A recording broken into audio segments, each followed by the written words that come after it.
Hey everybody, this is Coach Meyers, and I am going to be bringing you Chapter 9 of The Mouse and the Motorcycle by Beverly Cleary. So, here we go. This chapter is entitled Ralph Takes Command. It was a sad night for Ralph, a sad and lonely night.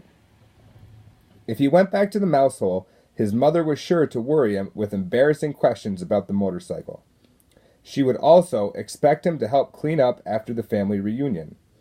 If he took off his crash helmet, he could squeeze under the door and explore the hall on foot, but he could not bear to part with the helmet. And anyway, he had no desire to travel by foot, where he had once ridden with such noise and speed. Ralph scurried through the shadows on the floor to the curtain, which he climbed to the windowsill.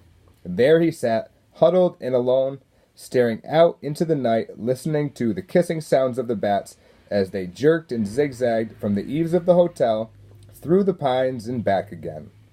Around the window, the leaves of a Virginia creeper vine shifted in the breeze, and down in the lobby a clock struck midnight. An owl slid silently through the night, across the clearing of the parking lot from one pine to another. Ralph could remember a time when he had envied bats and owls their ability to fly, but that was before he had experienced the speed and power of a motorcycle. Early in the morning, the smell of bacon drifting up from the kitchen brought back all Ralph's dreams of the ground floor. It was not long until he was embarrassed to discover that Keith was awake and was lying quietly in bed watching him. "Hi," said Keith. "Oh, hello." Ralph wished he had returned to the mouse hole before dawn. "Well, I guess it's about time for me to go home to bed." Keith sat up. "Don't go yet. Wait until my folks get up." Ralph leaped to the floor. "I didn't think you'd want to talk to me after I lost your motorcycle." "I may never have another chance to talk to a mouse." Ralph was flattered. It had never occurred to him that a boy would consider talking to a mouse anything special. "What would you like for breakfast?" asked Keith. "You mean we still get room service? After what I did?" "Sure."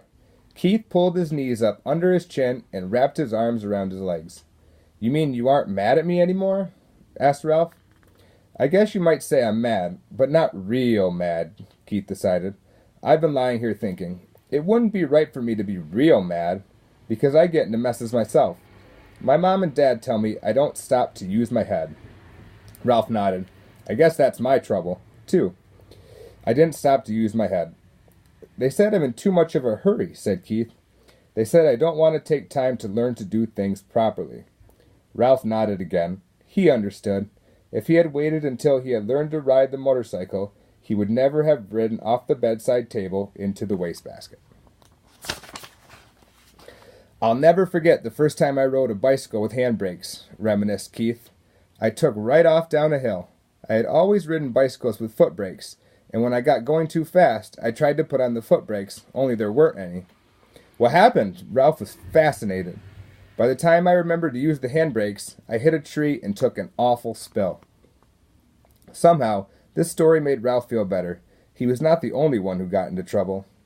"The hard part is," continued Keith, "I am in a hurry. I don't want to do kid things. I want to do big things, real things. I want to grow up." "You look pretty grown up to me," said Ralph. "Maybe to a mouse," conceded Keith, "but I want to look grown up to grown-ups." "So do I," said Ralph with feeling. "I want to grow up and go down to the ground floor." "Everybody tells me to be patient," said Keith, "but I don't want to be patient." "Me neither," agreed Ralph. Someone stirred next door in room 216. "Well, I guess I better be running along," said Ralph.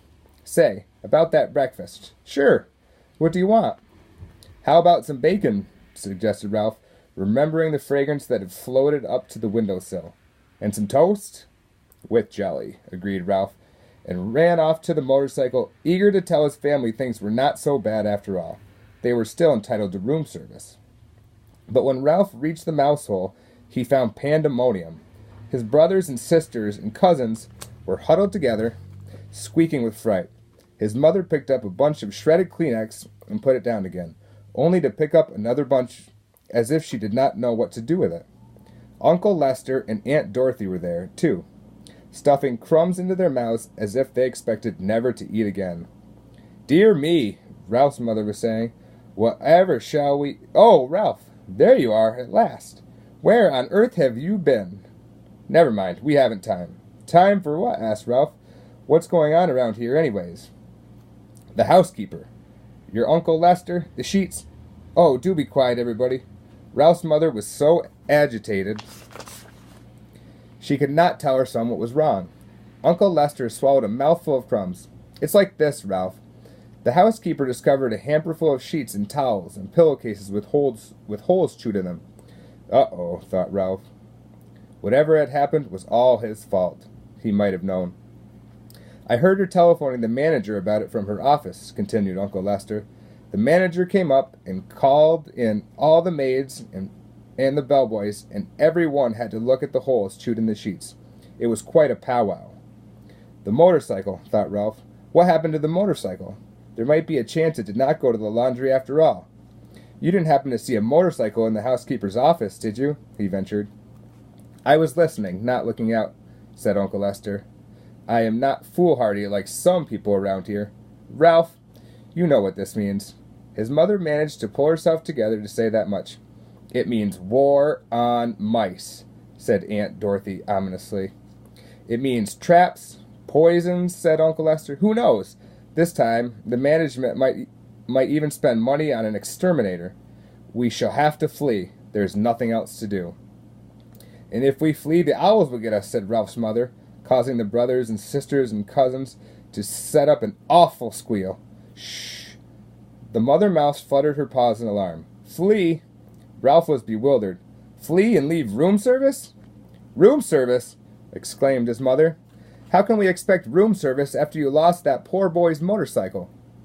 It's all right, Ralph assured his mother, and could not resist adding rather grandly, I've already ordered. Room service is bringing us bacon and toast with jelly. The news silenced everyone. A breakfast of bacon and toast with jelly delivered to the mouse nest without first being dropped on the carpet was not to be abandoned lightly. We want some jelly. We want some jelly. All the little cousins began to squeak. Be quiet, ordered Uncle Lester. Do you want them to find us? Ralph knew that no matter what the others chose to do, he was not going to flee from the hotel.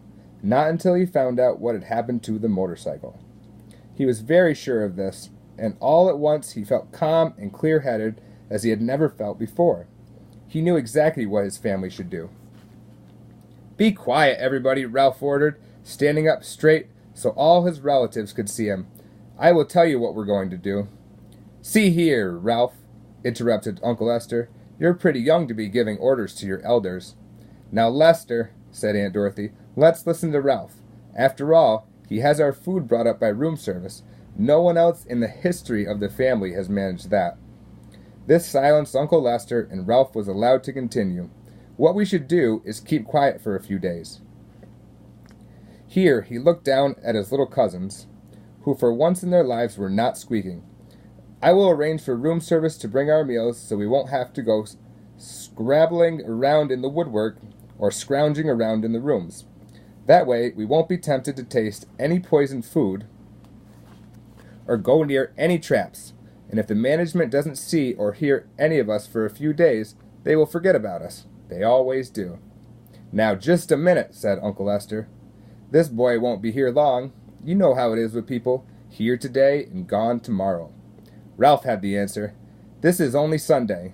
He will be here until Tuesday because Monday is the 4th of July and his father says he won't drive in holiday weekend traffic. He always brings us plenty, and if we don't stuff ourselves, we can save enough to last until management forgets us. Uncle Lester nodded thoughtfully. That seems like a sound idea. Yes, but Ralph, there's one thing that worries me, said his mother. How are we going to tip room service? When people have a waiter bring food to the room, they always give him a coin or two for his service. We haven't any money. Ralph had not thought of this. If we are going to continue to accept room service, we must do the right thing, insisted his mother.